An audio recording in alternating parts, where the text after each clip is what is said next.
Friends, welcome to my channel. Uttara Karnataka recipe ನೋಡಾಕತ್ತಂತ ಎಲ್ಲ ನನ್ನ ಅಕ್ಕ ತಂಗಿಯರಿಗೂ ನಿಮ್ಮ ಮನೆ ಮಗಳಾದ ಲಕ್ಷ್ಮಿ ಆರ್ ಮಾಡುವ ನಮಸ್ಕಾರಗಳು ಫ್ರೆಂಡ್ಸ್.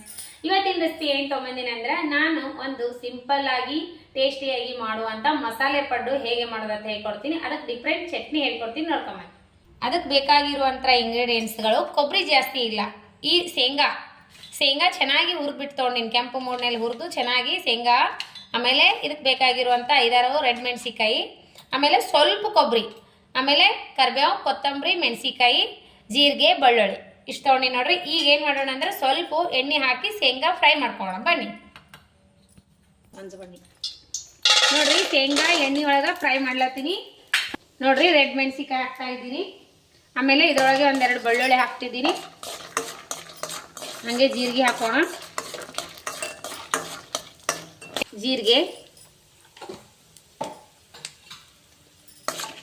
ಸ್ವಲ್ಪ ಕೊಬ್ಬರಿ, ಒಣ ಕೊಬ್ಬರಿ,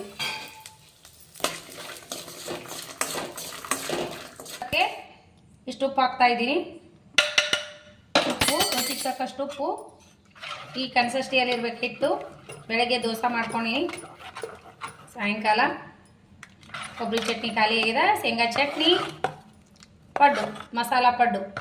ಈಗ ನೋಡ್ರಿ, ಇದಕ್ಕೆ ನಾವೇನು ಹಾಕ್ತೀವಿ ಅಂದ್ರೆ, ಒಂಚೂರು ಅಜ್ವೈನ್ ಹಾಕಮ್, ಟೇಸ್ಟ್ ಚೆನ್ನಾಗಿರ್ತದೆ. ಅಜ್ವೈನ್ ಈ ರೀತಿ ಕ್ರಸ್ ಮಾಡಿ ಹಾಕ್ರಿ, ಅಜ್ವೈನು. ಆಮೇಲೆ ಮೆಣಸಿಕಾಯಿ 1-2 ಮಧ್ಯದ ಸಿಕ್ಕರು ಟೇಸ್ಟ್ ಚೆನ್ನಾಗಿರ್ತದೆ. ಆಮೇಲೆ 1 ಈರುಳ್ಳಿ ಸಣ್ಣದಾಗಿ ಕಟ್ ಮಾಡಿ ಈ ರೀತಿ ಕೈದು ಮಾಡ್ರಿ, ಚೆನ್ನಾಗಾಗ್ತಾವ. ಈರುಳ್ಳಿ ಮಧ್ಯದ ಬಾಯ ಸಿಗ್ತಾವಲ್ರಿ, ಭಾಳ ಟೇಸ್ಟ್ ಕೊಡ್ತದೆ. ಸ್ವಲ್ಪ ಕರಿಬೇವು ಹಾಕಿದ್ರೆ ಟೇಸ್ಟ್ ಚೆನ್ನಾಗಿರ್ತದೆ. ಆಮೇಲೆ ಕೊತ್ತಂಬರಿ ಹಾಕೋಣ, ಚೆನ್ನಾಗಿ ಕಟ್ ಮಾಡಿಬಿಟ್ಟು. ಇವಾಗ ಸೋಡಾ ಪುಡಿ ಏನು ಹಾಕೋದು ಬೇಡ್ರಿ, ಹಿಟ್ಟು ಕಂಡಪಟ್ಟಿ ಉಬ್ಬಿ ಬಂದೈತಿ. ಸೋಡಾ ಪುಡಿ ನಾನು ಹಾಕಿಲ್ಲ, ನೀವು ಬೇಕಾದ್ರೆ ಹಾಕ್ಬೋದು. ಯಾಕಂದ್ರೆ ದೋಸೆ ಮಸ್ತ್ ಆಗ್ಯಾವ, ಗುಲ್ಬಂಗ್ಲ ನಮ್ಮ ಪಡ್ಡು ಚೆನ್ನಾಗಿ ಆಗ್ತಾವಂತೀನಿ. ಮೈ ತುಂಬ ಉಪ್ಪು ಹಾಕ್ಬಿಡ್ರಿ, ಟೇಸ್ಟು. ತುಪ್ಪ ಆದರೂ ಹಾಕೋಬೋದು, ಅದೇನಂತಾರೆ ಎಣ್ಣೆ ಆದರೂ ಹಾಕೋಬೋದು. ನಾನು ಸ್ವಲ್ಪ ತುಪ್ಪ ಹಾಕೋತೀವಿ, ಟೇಸ್ಟ್ ಚೆನ್ನಾಗಿರ್ತೈತಿ. ಮಸಾಲೆ ಪಡ್ಡುಗೆ ತುಪ್ಪ ಹಾಕಿ ಮಾಡ್ಕೊರಿ, ಮಸ್ತ್ ಆಗ್ತದೆ. ಈಗ ನೋಡ್ರಿ, ಪಡ್ಡು ಹಾಕೋಣ.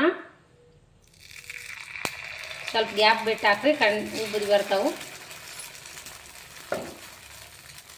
ಇದು ನಮ್ಮ ಹಂಚು ಬೀಡಿಂದಿದೆ, ಚೆನ್ನಾಗಿ ಟೇಸ್ಟ್ ಬರ್ತಾವೆ. ಇದ್ರಾಗ ನಾನ್ ಸ್ಟಿಕ್ ಹಂಚಲ್ಲ, ಇದು ಪಡ್ಡು ಬೀಡಿಂದು ಚೆನ್ನಾಗಿ ಟೇಸ್ಟ್ ಕೊಡ್ತಾವ್ರಿ. ಇದ್ರ ಟೇಸ್ಟ್ ಕೊಟ್ಟಾಗ ನನಗೆ ನಾನ್ ಸ್ಟಿಕ್ ತವಾದ ಕೊಡಂಗಿಲ್ಲ ನೋಡ್ರಿ. ನೋಡ್ರಿ, ಟರ್ನ್ ಮಾಡ್ಕೊಳ್ಳೋಣ. ನೋಡ್ರಿ ಎಷ್ಟು ಕ್ಲೀನಾಗಿ ಸರಿತಾವ. ಈಗ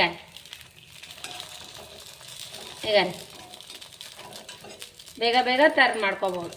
ಒಂದ್ಸಾರಿ ಹಂಚು ಕಾಯ್ತಂದ್ರೆ ಆಯ್ತು ನೋಡ್ರಿ, ಕೊನೆವರೆಗೂ ಚೆನ್ನಾಗಿನೇ ಇರತ್ತಾವ. ನೋಡ್ರಿ, ಇವಾಗ ತಕ್ಕೋಣ. ನೋಡ್ರಿ ಯಾವ ರೀತಿ ಬಂದಾವು, 2 ಮೈ ಈ ರೀತಿ ಬೈಬೇಕು ನೋಡ್ರಿ. ಮಸ್ತ್ ಪಡ್ಡು ರೆಡಿ. ತಕ್ಕೋಣ ಈಗ ಎಲ್ಲವಷ್ಟು.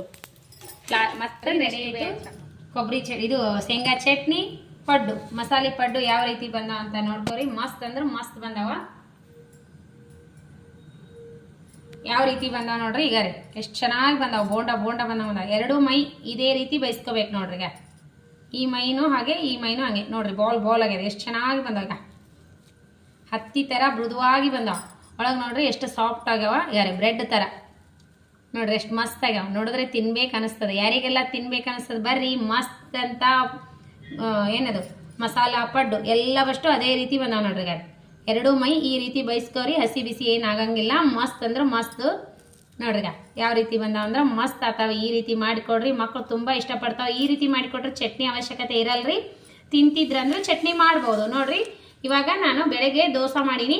ಇವಾಗ ನಾ ಏನು ಮಾಡೀನಿ ಅಂದ್ರೆ, ಶೇಂಗಾ ಚಟ್ನಿ, ಗುಲ್ಬಂಗ್ಲ ಪಡ್ಡು ಮಾಡಿ ನೋಡ್ರಿ. ಮಸ್ತ್ ಅಂದ್ರೆ ಮಸ್ತ್ ಬಂದಾವ. ಎಲ್ಲವಷ್ಟು ಪಡ್ಡು ಅದೇ ರೀತಿ ಬಂದಾವ ನೋಡ್ರಿ. ನೋಡ್ರಿ ಯಾವ ರೀತಿ ಬಂದಾವ, ಮಸ್ತ್ ಆಗ್ತದೆ. ನೀವು ಮಾಡ್ಕೊಂಡು ತಿನ್ರಿ. ಈ ರೀತಿ ಮನೆ ಒಳಗೆ ಮಾಡಿಕೊಟ್ರಿ ಅಂದ್ರೆ ಮಕ್ಕಳಲ್ಲಿ ಯಜಮಾನ್ರಲ್ಲಿ ಹೊರಗಡೆ ಹೋಗುವಂಥ ಅವಶ್ಯಕತೆ ಏನಿಲ್ಲ ನೋಡ್ರಿ. ಮಸ್ತ್ನಾಗೆ ಟೇಸ್ಟಿಯಾಗಿ ಮನೆಯಾಗೆ ಮಾಡಿಕೊಟ್ರೆ ಮಕ್ಕಳನ್ನು ಇಷ್ಟಪಡಲ್ಲ ಹೊರಗಿನ ತಿಂಡಿ, ಯಜಮಾನ್ರು ಇಷ್ಟಪಡಲ್ಲ. ನನಗೆ ಅನಿಸಿಕೆ ಅಭಿಪ್ರಾಯ ಹೇಳ್ತೀನಿ. ನಮ್ಮ ಮನೆಯೊಳಗೆ ಮಾಡಿಸ್ಕೊಂಡು ತಿಂತಾರ. ನೀವು ಮಾಡಿಕೊಡ್ರಿ, ಮಸ್ತ್ನಾಗೆ ಇಷ್ಟಪಟ್ಟು ತಿಂತಾರ. ಮಂದಿಗೆಲ್ಲ ಇಷ್ಟ ಆಗುವಂಥ ಪಡ್ಡು ಚಟ್ನಿನ ಹೇಳ್ಕೊಟ್ಟಿನಿ. ಶೇಂಗಾ ಚಟ್ನಿ ಪಡ್ಡು ನಿಮಗೇನಾರ ಇಷ್ಟ ಆಗಿತ್ತಂದ್ರೆ ನಿಮ್ಮ ಫ್ರೆಂಡ್ಸ್ ಫ್ಯಾಮಿಲಿಗೆಲ್ಲ ಶೇರ್ ಮಾಡ್ರಿ. ನಿಮ್ಮ ಅನಿಸಿಕೆ ಅಭಿಪ್ರಾಯಗಳನ್ನು ಕಮೆಂಟ್ ಬಾಕ್ಸ್ನಲ್ಲಿ ತಿಳಿಸ್ರಿ. ನಿಮಗೆ ಇಷ್ಟ ಆಗಿತ್ತಂದ್ರೆ ಇದೇ ಯಾರೆಲ್ಲ ಇನ್ನೂ ಸಬ್ಸ್ಕ್ರೈಬ್ ಆಗಿಲ್ಲ ಅವರೆಲ್ಲ ಪಕ್ಕದಲ್ಲಿರೋ ಬೆಲ್ ಬಟನ್ ಪ್ರೆಸ್ ಮಾಡ್ರಿ, ನೀವು ಸಬ್ಸ್ಕ್ರೈಬ್ ಆಗ್ತೀರಿ. ನಾ ಹಾಕುವಂತ ರೆಸಿಪಿಗಳ ನೋಟಿಫಿಕೇಶನ್ ಸಿಗ್ತದ, ನೀವು ತಕ್ಷಣನೇ ನೋಡ್ಬೋದು. ಮತ್ತೆ ಮುಂದಿನ ರೆಸಿಪಿಯಲ್ಲಿ ಸಿಗೋಣ. ಒಟ್ಟ ರೆಸಿಪಿ ಸ್ಕಿಪ್ ಮಾಡಿ ನೋಡ್ಬೇಡ್ರಿ. ನಿಮಗ ಇಷ್ಟ ಆಗ್ಲಿಲ್ಲ ಅಂದ್ರೆ, ಟೈಮ್ ಇರ್ಲಿಲ್ಲ ಅಂದ್ರೆ ಇನ್ನೊಂದ್ ಸ್ವಲ್ಪ ನಿಂತ್ ನೋಡ್ರಿ, ಟೈಮ್ ಸಿಕ್ಕಾಗ ನೋಡ್ರಿ. ಸ್ಕಿಪ್ ಮಾಡಿ ನೋಡಿದ್ರೆ ಅಂದ್ರೆ ನಮಗೂ ಲಾಭ ಇಲ್ಲ, ನಿಮ್ಗೂ ಲಾಭ ಇಲ್ಲ, ನೀವು ನೋಡ್ದಂಗಾಗಲ್ಲ. ಆಮೇಲೆ ಮತ್ತೆ ಅದೇ ರೆಸಿಪಿ ನೀವು ಕೇಳ್ತೀರಿ ಕಮೆಂಟ್ ಬಾಕ್ಸ್ ನಲ್ಲಿ. ಒಂದೊಂದು ಬಿಟ್ಟು ನೋಡ್ಕೇಸಿಂದ್ರೆ ಏನ್ ಮಾಡ್ತಾರಂದ್ರ ಅದೇ ರೆಸಿಪಿ ಹಾಕಂತಾರಿ, ಅವಕ್ಕ ವ್ಯೂಸ್ ಬರಂಗಿಲ್ಲ ಹಾಕಿದೇ ರೆಸಿಪಿ ಹಾಕಿದ್ರ. ಹಂಗಾಗಿ ನನ್ನ ರೆಸಿಪಿ ಏನಾರ ನಿಮಗೆ ಬೇಕಾಗಿದ್ದು ಅಂದ್ರೆ, ಈಗ ಚಕ್ಲಿ ಉಂಡಿ ಯಾವಾರ ಹಳೆ ವಿಡಿಯೋಗಳು ಸರ್ಚ್ ಮಾಡಿ ನೋಡ್ರಿ, ಅದ್ರೊಳಗೆ ಇರುವಂತ ಚಕ್ಲಿ ಚೂಡ ಯಾವುದೇ ರೆಸಿಪಿ ಬೇಕಾದ್ರೂ ಸಿಗ್ತೈತಿ. ನನಗೇನೋ ಕೇಳಕ್ ಹೋಗ್ಬೇಡ್ರಿ, ಮತ್ತೆ ಮತ್ತೆ ಹಾಕೋಕ್ಕೂ ಆಗಂಗಿಲ್ಲ. ಯಾಕಂದ್ರೆ ಒಂದ್ ಹಾಕಿದ ವಿಡಿಯೋ ಇನ್ನೊಮ್ಮೆ ಹಾಕಿದ್ರೆ ನೋಡಂಗಿಲ್ಲ ಯಾರು, ವ್ಯೂಸ್ ಕಮ್ಮಿ ಬರ್ತಾವ್. ಮತ್ತೆ ಮುಂದಿನ ರೆಸಿಪಿಯಲ್ಲಿ ಸಿಗೋಣ. ಯಾರೆಲ್ಲ ನನಗೆ ದಯವಿಟ್ಟು ಸಪೋರ್ಟ್ ಮಾಡ್ಲತ್ತೀರಿ ಅವರಿಗೆಲ್ಲ ತುಂಬು ಹೃದಯದ ಧನ್ಯವಾದಗಳು ಫ್ರೆಂಡ್ಸ್. ಮತ್ತೆ ಸಿಗೋಣ. ನಮಸ್ಕಾರ, ಬಾಯ್.